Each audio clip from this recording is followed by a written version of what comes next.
hello everyone. Welcome to In the Newsroom. I'm Yoo Ji-hye, and you're joining me here at the Arirang News Center where it all happens. In the next half hour or so, we'll be bringing you the behind-the-scenes look on how we do, what we do, and bringing you the news from our own hands to your living room. And what better way is there but to meet our very own reporters? Let's go and see what they're up to. So these are rows of desks where our reporters come in every day and they work on their stories, as you can see. And I see one of my co-worker here. Sean, hi, hello. Hi. This is my co-anchor for Primetime News, airing at 10 p.m. Korea time, right? Yep, exactly. Sean, tell me what you're working on. Well, I just came back from a press conference where the trade minister was addressing the American business community on the implementation of the free trade agreement that's expected to take place next week. So we're compiling some stories on that for our News in Depth segment for Primetime News. And of course, Primetime News every weeknight, 10 p.m. And we go over the main stories of the day. And our News in Depth section really takes the top news story and then pulls it out even further with some expert opinions, extra packages, and really an extra insight that you don't really get to see. So we're trying to get a little bit more perspectives to prepare for that for next week. Sean, thanks very much. I'll let you get back to work. All right, before we meet more of our reporters, let's go get a recap on what happened throughout the week with our Hwang Sung-hee standing by. Sung-hee, take it away. Thanks, Ji-hye. So I'll give you guys a wrap-up on what made headlines this past week. So let's start off from the political arena. With less than 40 days to go until the April general elections, the ruling Saenuri Party announced a list of candidates nominated to run in the districts of Seoul, Busan, and Daegu. The main opposition Democratic United Party, meanwhile, dismissed 6 incumbent lawmakers from running in this year's general elections. Rallies for North Korean defectors continued throughout the week here in Korea. Celebrities, politicians, and citizens raged on against China's policy of sending captured North Korean defectors back to their homeland, where they will face imprisonment and even execution. I'm sure you remember that free school lunch program was the biggest political hot potatoes in Seoul last year. While politicians and citizens still remain divided over the issue, this week the program expanded to students in their first year of middle school in the capital. In the economic front, China revised down its growth target for this year by half a percentage point to 7.5%. Now this is raising worries as slower growth by the world's second largest economy could affect countries around the globe. While rising oil prices remain a burden to drivers, Korea's finance ministry says this could also dent consumer sentiment. And as the Iranian nuclear issue is to blame for the volatile prices, experts here in Korea say the problem could be resolved following the Nuclear Security Summit, slated to be held in Seoul in about 2 weeks' time. Well, all these stories were covered by our reporters, and I'm sure next week will be another busy week. Well, that's all from me for now. Back to you, Ji-hye.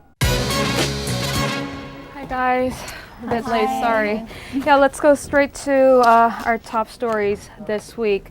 Well, less than a month, is it about a month left until the April general elections? It seems that this week it's all about the backlash of the nomination decision of Korea's main political parties. And we expect to see more of these developing stories later in this week. And speaking of political hot potatoes, let's talk about free school lunch program. That caused quite a stir here in the nation last year. So, Chi-won, you were covering the story. Can you tell us more about it? Yeah, last year it was such a political big issue in Korea.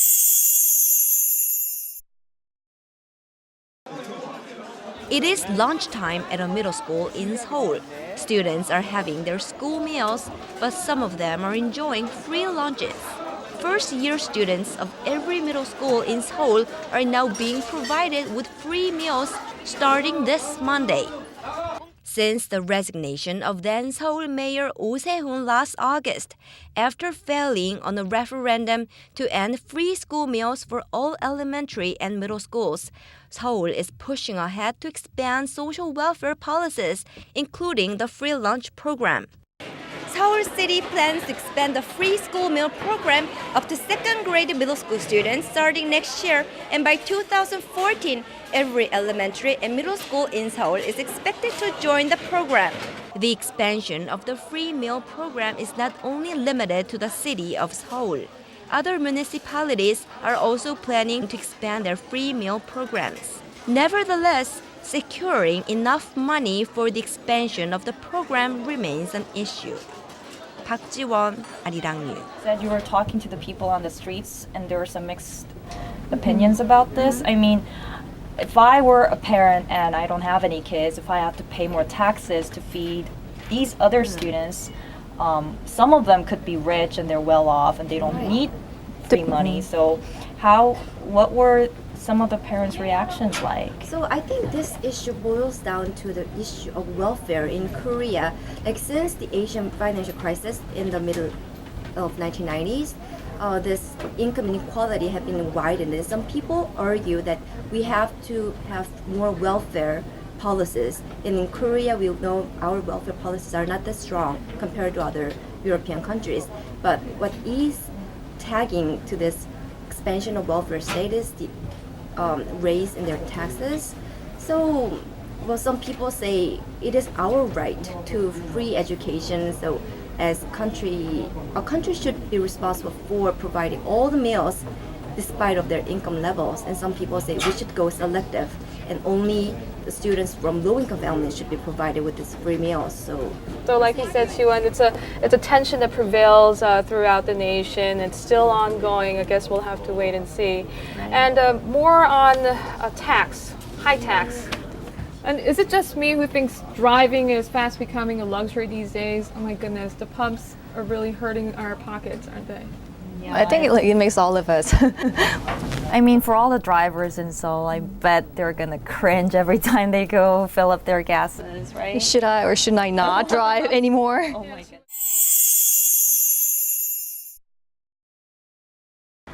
Just how expensive are oil prices here in Korea? Let's try filling this car up just by half.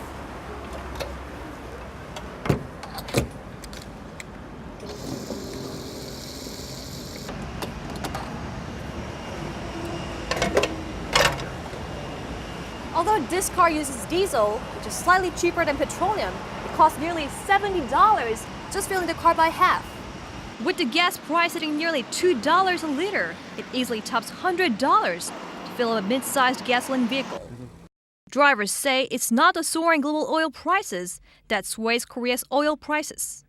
Even when the price of Dubai crude plunged last October, domestic oil prices stayed the same and even edged up. Customers claim it's the heavy tax imposed on oil, as Koreans pay nearly half in tax when filling up their tank. 송지선, Arirang News. So for the $2 per liter, only the actual oil only costs $1. So who are we paying for the other dollar? This huge oil tax is made up of a lot of components: transportation tax, education tax, motor fuel tax, and the VAT. And all of this make up the 46% of the gas price. And the reason why this is so highly set, is because these taxes were... Connie, you're back. Right. We're just talking about oil. So did you come by car? Yeah. Okay, then you must listen to this. Yeah, because and all these taxes were imposed back in the days where car wasn't a luxury item, that not that many people were driving cars. And that criteria has been continued for decades. But now the car is an essential vehicle for everyone, and it's especially a huge burden for those running small and mid-sized businesses because they can't live without the cars. So is the Korean government planning to lower the taxes? Actually, they kind of mentioned that they may lower the taxes if once the Dubai crude hits $130 per barrel, but the crude is already hovering over $120 a barrel now. So there's only $10 left until we waiting for. Yeah, but the finance ministry has not yet announced any plans for These that. high oil prices, this is backed by the situation going on in Iran, is that? Exactly. There has been a fluctuation in the oil price, which has been originated in the Hormuz near the strait near Iran, because like they've been saying, we're not going to close down the strait, we're not going to provide any oils, and that tension between Iran and the other Western countries has been contributing to the surge in oil prices. So it will continue to rise in the first half of this year, according to a research analyst I talked yesterday. But he said if there is a peaceful solution to this situation, which means that the tension may ease and maybe hopefully in the near future until the nuclear security summit holds in 2 weeks. He said it might stabilize talking about the nuclear security summit, it seems that a lot of the agenda is focused on nuclear safety and security, and you must know better, Hanu. But we were talking about you just coming back from a news coverage on nuclear security summit. There's a special ceremony. Right. So a lot of preparations are on the way. We're only D minus 15? 18. So BMW and Hyundai Kia decided to use their vehicles for the nuclear summit, and so all the state leaders, international organization leaders, like whoever's coming here, they're all going to be riding Hyundai Kia cars and BMWs, and so good chance to promote Korean cars to these right, because all the attention is going to be around, what the state leaders are doing here, and I think some of them are also like touring, doing a lot of different tours around Korea, and so while they're doing that, they'll be traveling in Hyundai Kia cars and BMW. So it was interesting. More than 300 of the cars are being kind of delivered for this event. So, well, let's move on to one of the most burning topics of this week: China's repatriation of North Korean defectors to their communist homelands. And we covered the story for quite some time, actually. And what was surprising is that North Korea is keeping a very low key on the situation. Right. I mean, I would love to hear what they have to say about these repatriation issue, but they were not too low key about this ongoing military drill taking place here in South Korea, right? Can you tell us more about that? North Korea has been very vocal about military drills going on in Korea, but while I was writing these stories, I just wanted to let the viewers know that the threats have been going on for the past 6 decades. Strong words continue to come out of Pyongyang. North Korean Vice Foreign Minister Lee Young-ho told a crowd of more than 150,000 people at Pyongyang's Kim Il-sung Square on Sunday that South Korea's recent behavior is insulting the dignity of his government. Meanwhile, a high-level North Korean defense official held a rare press conference on Saturday and said the United States must halt its joint military drills with South Korea if it is serious about maintaining peace on the Korean peninsula. Meanwhile, South Korea's defense ministry said that North Korea should stop its rhetoric against the South Korean government, but added it's not worth responding to every single threat from Pyongyang. Kim Han-ul, Arirang News. Are they thinking that they've got a backing going on? Exactly. They have, like a supporting mattress to fall back on, which is they're going to get their food aid. So it was interesting how when the relationship between U.S. and North Korea gets better, the North and South of two Korea's relationship may falter. But this food aid deal, it was conditional. They had to suspend their nuclear activities, their missiles. It's a big deal for North Korea. It's a humongous card that they're using. Exactly. But North Korea really needs this. They're desperate for food this year, especially because they've declared the year 2012 as the year of strong and prosperous nation. They have a lot of political events coming up, celebrations of Kim Il-sung's centennial birth. So Kim Jong-un, the newly elected leader, he really needs to prove to his people that the new leader can feed you, and there's going to be enough support to, have a joyous celebration for this really enclosed regime. I think if the IAEA inspectors are going to go into the site and check it out, then they should be willing to say, come and check the place out, do whatever you want. We're very clean. If you're up for that, showing that sort of a sincerity, then I guess we could come to a peaceful close with the situation with North Korea. But certainly this week's been hectic, busy. Good work, guys. Yes, and I'll see you back here next week. All right. For more stories. Thanks, guys. Get back to your work. Thank you.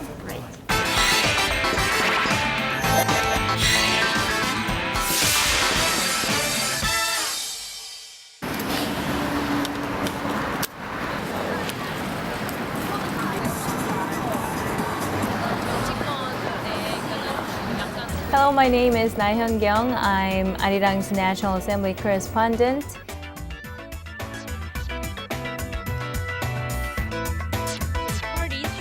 It's been nearly a year since I started covering politics, and although I'll still be covering stories from time to time, I think for now it's going to be a while until I go out on a story because I'll be hosting Arirang's new morning show called Korea Today.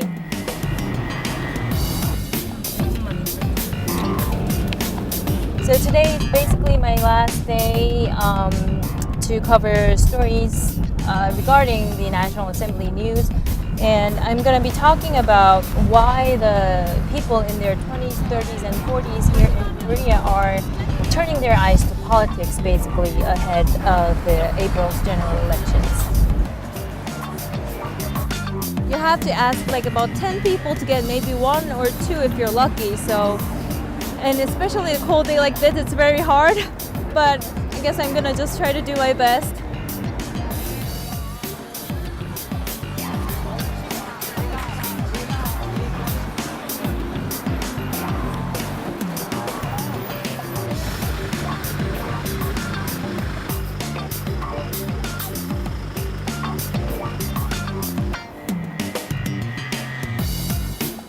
Came to shoot my stand-up, but we're having some technical difficulties. All of a sudden the camera is not working, and ironic because it's my last day and all of a sudden it's not working. So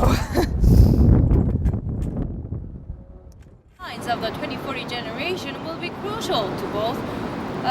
Basically almost every day I would come to the National Assembly instead of going into the office, designed to help their generation economically. And not many doubt that winning the hearts and minds of the 2040 generation will be crucial to victory in both the general and presidential races this year.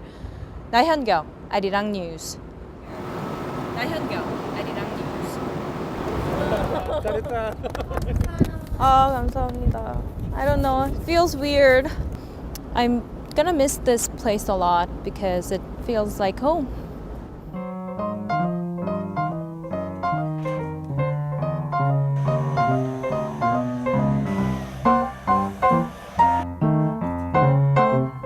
I'm still very nervous because this is really going to happen in about half hour and a half. It is really going to go on air now.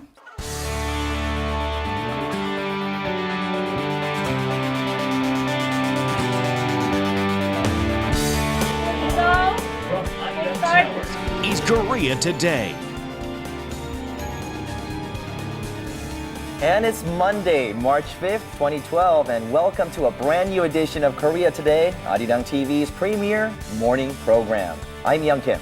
I'm Laah Hyun-kyung. We'll be bringing you all there is to know about Korea from the latest headlines, K-entertainment, health and fashion tips, and much, much more.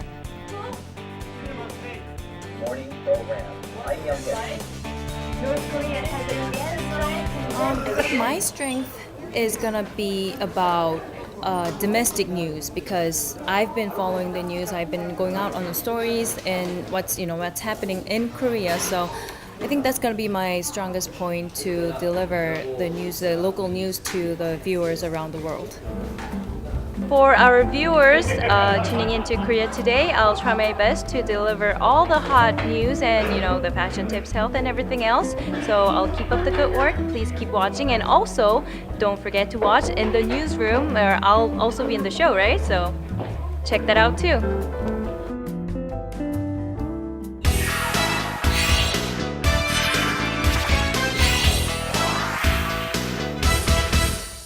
That does it for now. I'm Han-dawn in Seoul, and I'll be back with more headlines in just about 2 hours. Stay with us.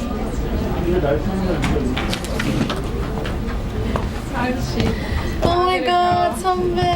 Yeah, are you getting used to this new environment? Oh my God, no! It's only my first week, and I'm dying. You know, you've been there before. You know what it's like. Waking up at 2 o'clock in the morning. Exactly, yeah. Which is impossible without the help from our moms. I mean, really. I mean, you know how this whole time I was just a replacement anchor. This is actually my first time having my own morning show, so it's quite overwhelming, isn't it? Pressure. It's just. Oh, look, there's Conn-young. Hi. Maybe she's got her makeup done. Ooh. Hello guys. Do I stand here? Lovely. For your 12 o'clock news? Yes, we have half an hour left. Helen, I saw your news. It's good. Really? I like Did it. you really? Yeah. Did you watch it live? Yeah. How do you like the new look? Oh, I like it. I like it. And I think you look good with Mark for the new news. Yeah. He's new to this thing, but he seems to be fitting in quite well. I think he's actually doing a better job than I am. But yeah, I mean, like the 2 p.m. news that I'm going to be going into in like half an hour, and the 4 p.m. and the 6 p.m. the early edition. I mean, they're all different. I mean, they have their own color. Like for the 2 p.m. news, we have arts and culture segment. For the 4 p.m. news, we have the business and finance segment. And for the early edition, we have a live connection with the reporter. So it's different. I think it's all right. And I saw your 20 news, 8 p.m. news. Oh my goodness, yeah, that's a challenge too. I mean, I like it, I like the whole segment and everything, the new set, and they're trying a new style. I have to be standing and in front of the screen, that's great, but half an hour standing. In your heels. In my heels, yes. Aren't you standing too? No, just at the beginning when I did the opening.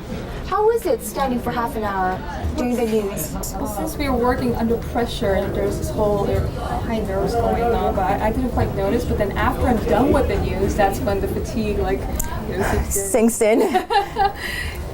But a new look. I mean, that's what we were looking for, isn't it? For this March 5th, the grand day we open Right. a new look and trying to introduce it to our viewers out there. So hopefully it'll turn out great. We're still going through the phase with the whole technical glitch. Right. I guess this is part of the process. Yeah, we're still phasing into our new look, and hopefully we'll get some positive feedback from our viewers. I think we're going to talk about FTA probably next week. It's going to take effect on the 15th, that's right? Right. For that, our reporters really look at especially in the economic front, right? Yeah, I think. The Seoul Nuclear Security Summit and the coming up. That's going to make us busy. Yes, very busy. But Conn-young, I think we'll have to leave it at that for now. You have to go run down to the newscast. Oh yes, thank you, Da-eun, for letting me go. I'm gonna go down now. It's been a hectic week, really. Yeah, I really like both of your new looks. Hope you like mine too. Thank you, girls. Good luck with some feedback here. Okay, see ya. Hello and welcome to our new program in the news. Later in our show, before we go, Well, that's all from me for now. Back to you, the Clarina. We're gonna meet. Oh my goodness! Hello. And we're. It's going to affect our satellite.